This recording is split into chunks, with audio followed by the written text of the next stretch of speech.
Hi friends, welcome to பர்பம் நெய்யும் channel. அனைவருக்கும் உழைப்பாளர் தின நல்வாழ்த்துக்கள். இந்த வீடியோவில் வந்து ஒரு ரெசிபி வீடியோ தான். ஸோ வீட் பரோட்டாவும் வெஜ் குருமாவும் எப்படி பண்ணலாம் அப்படிங்கிறத இந்த வீடியோவில் பார்க்கலாம். வாங்க வீடியோக்குள்ளே போகலாம். இப்போ கோதுமை பரோட்டா செய்கிறதுக்கு தேவையான அளவு கோதுமை மாவு எடுத்திருக்கேன். ஸோ அந்த மாவுக்கு தகுந்த மாதிரி நம்ம உப்பு தண்ணி நம்ம ஆட் பண்ணி மாவு பிசையணும். நம்ம எப்பயும் ரெகுலராக நம்ம சப்பாத்திக்கு எப்படி மாவு பிசைஞ்சு வைப்போமோ அதே மாதிரி தான் பரோட்டாவுக்கு மாவு பிசைகிறதுக்கு ஸ்டார்ட் பண்ணணும். ஸோ அதான் ஃபஸ்ட்டு ப்ராசஸ். ஸோ அந்த மாதிரி நம்ம சப்பாத்திக்கு மாவு பிசைகிற மாதிரி பிசைஞ்சிட்டு கொஞ்சம் ஒட்ட ஆரம்பிக்கும் பார்த்திங்களா, ஸ்டிக்கி ஆகும்போது நம்ம ஆயில் ஆட் பண்ணிக்கலாம். ஸோ ஃபஸ்ட்டு பார்த்திங்கன்னா ஒரு 1.5 டேபிள் ஸ்பூன் எண்ணெய் வந்து ஆட் பண்ணிக்கோங்க. ஆட் பண்ணிவிட்டு கொஞ்சம் நல்லா பிசையணும். முதலையே நம்ம வந்து நிறைய எண்ணெய் விட்டு நம்ம பிசைஞ்சிட்டோம் அப்படின்னா நமக்கு பிசைகிறதுக்குமே நமக்கு வந்து கரெக்டாக வராது. ஸோ அதனால் நம்ம வந்து கொஞ்சம் கொஞ்சமாக ஆயில் ஆட் பண்ணி நம்ம பிசைஞ்சிக்கலாம். ஸோ இதுலையுமே வந்து பார்த்திங்கன்னா இப்போ எண்ணெய் ஆட் பண்ணதுக்கப்புறம் உங்களுக்கு பாத்திரத்தில் வச்சு பிசைகிறதுக்கு ரொம்ப கஷ்டமாக இருக்கும். ஸோ அதனால் சர்ஃபேஸை நல்லா தொடச்சிட்டு நம்ம சர்ஃபேஸ்லேயே நம்ம வச்சு மாவு பிசைஞ்சிக்கலாம். ஸோ இந்த மாதிரி பரோட்டா செய்கிறதுக்கு நம்ம அந்த மாவு பிசைகிறோம் பார்த்திங்களா, இது வந்து கொஞ்சம் டைம் இழுக்கும். ஸோ இருந்தாலும் நம்ம வந்து ஒரு 10 மினிட்ஸ் வந்து இந்த மாதிரி இழுத்து மாவு பிசையணும். ஸோ ஏன்னா நம்ம மைதா மாவில் பண்ணலை, கோதுமை மாவில் தான் நம்ம பண்ணுறோம். ஸோ அதனால் நம்ம இந்த மாதிரி இழுத்து மாவு பிசைகிறதுக்கு ஒரு 10 மினிட்ஸ் எடுத்துக்கிட்டோம் அப்படின்னா தான் நமக்கு வந்து பரோட்டா வந்து கொஞ்சம் சாஃப்டாக கிடைக்கும். ஸோ டோட்டலாக நான் அந்த மாதிரி மாவு பிசைஞ்சு வச்சுட்டு நம்ம வந்து மேக்ஸிமம் 3 ஹவர்ஸ் கூட நம்ம ஊற வச்சுக்கலாம். ஸோ மினிமம் வந்து 1 ஹவராவது நம்ம ஊற வைக்கணும். ஸோ அப்படி 1 ஹவர் ஊற வச்சாலும் அடுத்தடுத்து நம்ம இப்போ இந்த உருண்டை பிடிச்சிட்டு ஒரு 10 மினிட்ஸு, ஸோ அந்த லேயர் ஃபார்ம் பண்ணிவிட்டு ஒரு 10 மினிட்ஸ், அந்த மாதிரி ஒவ்வொரு ஸ்டெப்புக்குமே நம்ம வந்து ஒரு 10 மினிட்ஸ் நம்ம டைம் கொடுத்து மாவு பிசைஞ்சு நம்ம ஊற வைக்கணும். ஸோ அந்த மாதிரி நம்ம எவ்வளோ தூரம் நம்ம வந்து மாவு இந்த மாதிரி இழுத்து பிசைஞ்சிட்டு நம்ம ஊற வச்சு நம்ம பண்ணுறோமோ ஸோ அவ்வளோ தூரம் உங்களுக்கு வந்து பரோட்டா நல்லா சாஃப்டாக கிடைக்கும்.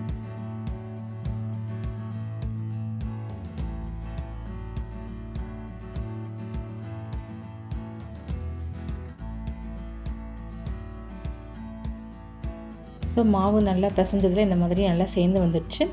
ஸோ இதை வந்து நம்ம மாவு பிசைஞ்சோம்ல அதே பாத்திரத்துலேயே எடுத்துகிட்டு கொஞ்சம் ஒரு டேபிள் ஸ்பூன் எண்ணெய் ஆட் பண்ணி நம்ம வந்து கொஞ்சம் மேலே அந்த எண்ணெயை மேலே அந்த மாவு மேலே கொஞ்சம் பரப்பிட்டு நம்ம வந்து ஒரு நல்ல ஒயிட் காட்டன் டவலை கொஞ்சம் தண்ணியில் நனைச்சி நல்லா பிழிஞ்சிட்டு நம்ம இது மேலே கொஞ்சம் விரித்து விட்டுடலாம்.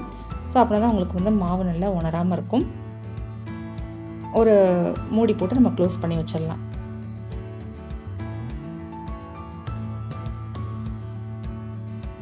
ஸோ நான் வந்து பார்த்திங்கன்னா கரெக்டாக 1 ஹவர் வந்து ஊற வச்சுருந்தேன். ஸோ இப்போ வந்து நம்ம மாவு பார்த்திங்கன்னா நல்லா ஊறியிருக்கும். ஸோ இந்த மாதிரி நீங்கள் மாவு இப்படி பிசைஞ்சு பார்த்திங்கன்னா உங்களுக்கு ஆட்டோமேட்டிக்காக அந்த உருண்டை பிடிக்கிறதுக்கு மாவு வந்து நல்லா பக்குவமாக வந்திருக்கும். ஸோ வந்து ஸ்டேஜில் நம்ம வந்து உருண்டை பிடிச்சிட்டுமே நம்ம வந்து ஒரு டேபிள் ஸ்பூன் எண்ணெய் ஆட் பண்ணிவிட்டு நம்ம வந்து ஒரு 10 மினிட்ஸ் வந்து ஊற வைக்கணும். ஸோ இப்போ நம்ம வந்து மாவு வந்து உருண்டை பிடிக்கிறதுக்கு கரெக்டாக இருக்குது. ஸோ இப்போ உருண்டையை பிடிச்சி வச்சுக்கலாம்.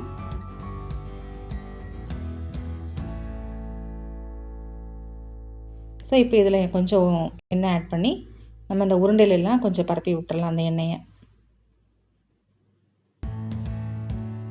ஸோ திருப்பி நம்ம வந்து அந்த காட்டன் டவல் இருக்குல்ல அதை வச்சு நம்ம க்ளோஸ் பண்ணிவிட்டு மூடி போட்டு நம்ம வச்சிடலாம். ஒரு 10 மினிட்ஸ்க்கு அப்புறம் நம்ம பரோட்டா செய்ய ஆரம்பிக்கலாம். ஸோ இப்போ நம்ம பரோட்டா செஞ்சுட்டு ஊற வைக்கிற நேரத்தில் நம்ம வந்து வெஜ் குருமாக்கு ரெடி பண்ணிடலாம். வெஜ்ஜீஸ்லாம் கட் பண்ண ஆரம்பிச்சிடலாம்.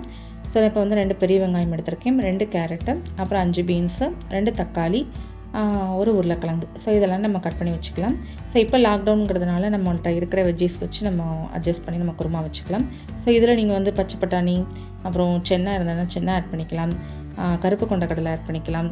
ஸோ நம்ம காலிஃப்ளவர் இருந்ததுன்னா அதுவும் கூட ஆட் பண்ணிக்கலாம். நம்மள்ட்ட என்ன வெஜ்ஜஸ் இருக்கோ அதை வச்சு நம்ம அட்ஜஸ்ட் பண்ணி குருமா வச்சுக்கலாம்.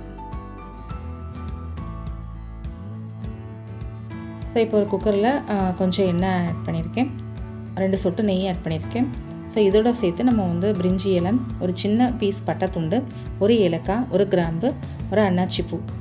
ஸோ இதை வந்து நம்ம ஆட் பண்ணிவிட்டு கொஞ்சம் பொரிஞ்சதுக்கப்புறம் நம்ம வந்து வெங்காயம் ஆட் பண்ணி நல்லா வதக்கிக்கலாம். அப்புறம் ஒரு சின்ன பீஸ் இஞ்சி பூண்டு அதை நான் வந்து க்ரஷ் பண்ணி அப்படியே ஆட் பண்ணியிருக்கேன். ஸோ வெங்காயம் வதங்கினதுக்கப்புறம் இஞ்சி பூண்டு நம்ம தட்டி போட்டுக்கலாம். ஸோ அதுக்கப்புறம் நம்ம தக்காளி வெஜ்ஜிஸ் எல்லாமே நம்ம ஆட் பண்ணி நல்லா வதக்கிக்கலாம்.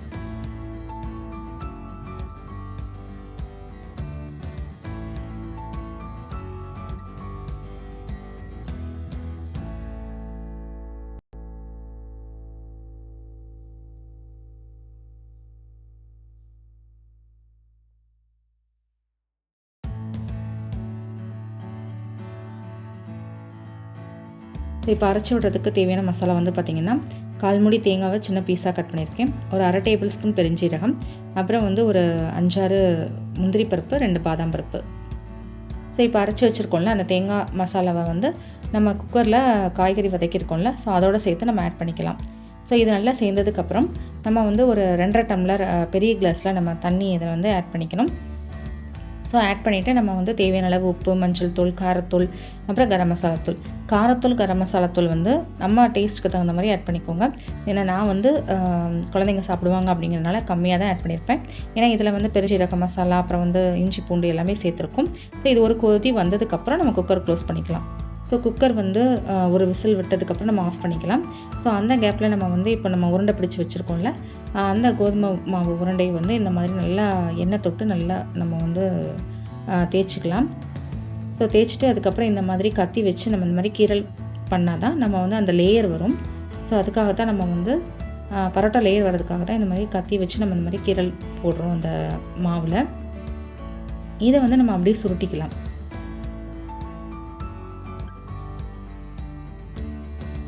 ஸோ உருண்டை பிடிச்சிட்டு ஒரு 10 மினிட்ஸ் கழித்து தான் இதை வந்து நம்ம செய்யணும்.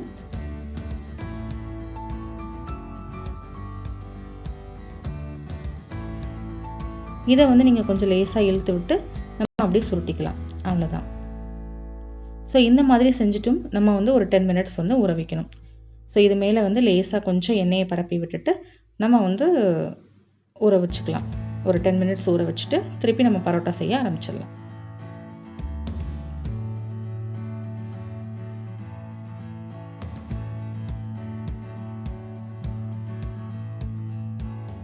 இப்போ குக்கர் ஒரு விசில் விட்டதுக்கப்புறம் நம்ம வந்து லிட்டு ஓப்பன் பண்ணிக்கலாம்.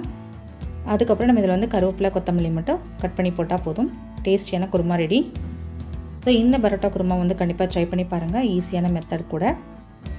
ஸோ இப்போ அந்த லேயர் ஃபார்ம் பண்ணி வச்சுருந்தோம்ல, 10 மினிட்ஸ் ஓடினதுக்கப்புறம் நம்ம வந்து லேசாக எண்ணெய் தொட்டு அந்த மாவில் இந்த மாதிரி நம்ம கையாலேயே நம்ம இந்த மாதிரி பரோட்டா செஞ்சிடலாம்.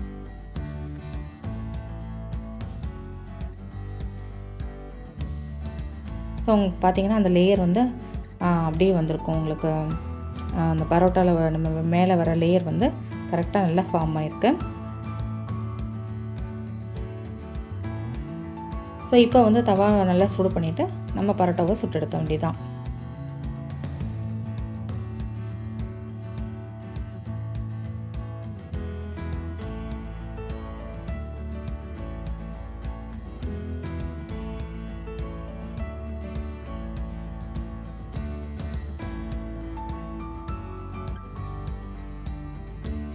ஸோ 3-4 பரோட்டா சேர்ந்ததுக்கப்புறம் இந்த மாதிரி நம்ம ப்ரெஸ் கொடுத்துக்கலாம்.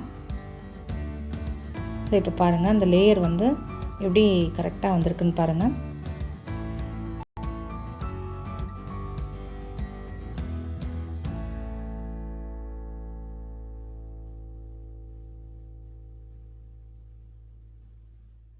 ஸோ உள்ளே எல்லாமே நல்லா வெந்திருக்கு. டேஸ்டியான கோதுமை பரோட்டாவும் வச்சு குருமாவும் ரெடி ஆகிடுச்சு. கண்டிப்பாக ட்ரை பண்ணி பாருங்கள்.